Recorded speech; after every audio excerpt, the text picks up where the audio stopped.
Aye, never in doubt. Yeah, it was in doubt, wasn't it? You know, I'll be honest. I think the years I've been in football, the feeling I had when Michael Cheek equalised was probably down there with the lowest within football. I know there's worse things going on in the world than football matches, but within football that was tough. And once you compose yourself, you're looking at the players going, what you got, because as coaches and managers, whoever we are, we all take the credit when it goes really well, and it really was an over to you job for the players, and a few tactical tweaks from the gaffer within the extra time worked really well. The players, a lot of them playing through cramp, and their team as well, by the way. Long hard season.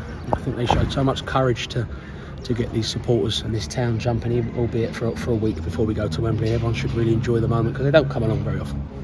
How much mental strength did they have to show during extra time to come back from that? Yeah, massive, because tactics don't go out the window, but you're in the lap of the gods really, because set piece, you know they're going to load it, but they made so many changes you don't know who's going to mark who, and the players take full responsibility for that, and rightly so. And I think if you look at our performance, it was all right. It wasn't scintillating or free flowing or mistake free. But I think supporters, as you agree, Liam, they see people giving that blood, sweat and tears, they will forgive mistakes and they will cheer you on. And that's one thing about these supporters, they keep going and going, and it was great for them that Michael Cheek sickener didn't leave a bitter taste in our mouth over the weekend. Liam Vandervelde, the player of the year, stepped up at the moment when it really mattered, didn't he? He did. He's a soldier, he's such a good lad, he's a good player. I think he was disappointed in himself at 2-1 that he didn't slip in Kingy a bit earlier to get the 3-1, then it would have been put to bed. I'd love to say that was a corner we worked on which led to the goal. Could be further from the truth, but we'll all take credit for it. And Manny makes a big decision, because if he misses that tackle, they're in and they could win the game.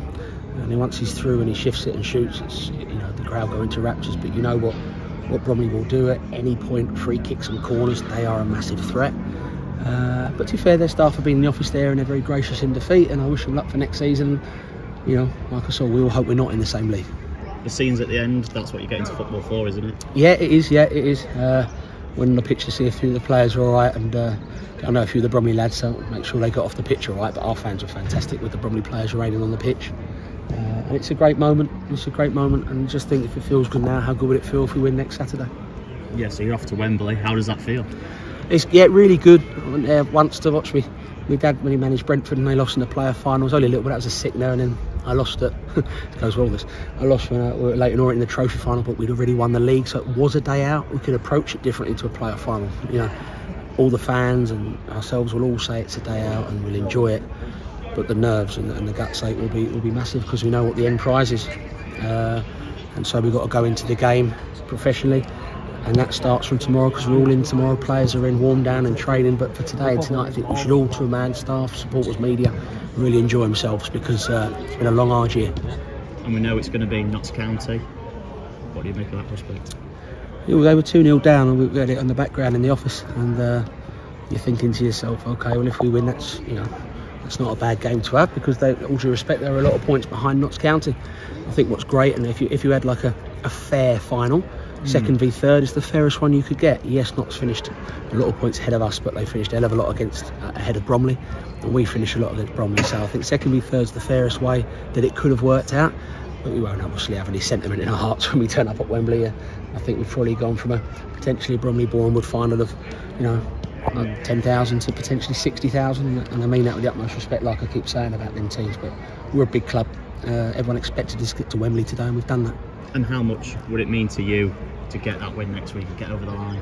Yeah, it'd be amazing. Like all year, I've obviously done a lot of the interviews with you, Liam. That's a good sign, because it shows we're winning games. The gaffer obviously comes out and does them when we lose, which is credit to him. And it's one of them where you go, well, I've been here 3 years. Playoffs, and it'd be great to finish it. The other year in this league as a coach, we won it with Orient, so I'd like to think I know the league well, and it'd be it'd be fantastic if we do go and get that promotion. At the same time, it'll be probably one of the worst feelings in the world if we don't. But it'd be a hell of a lot worse feeling if we lost today, believe me.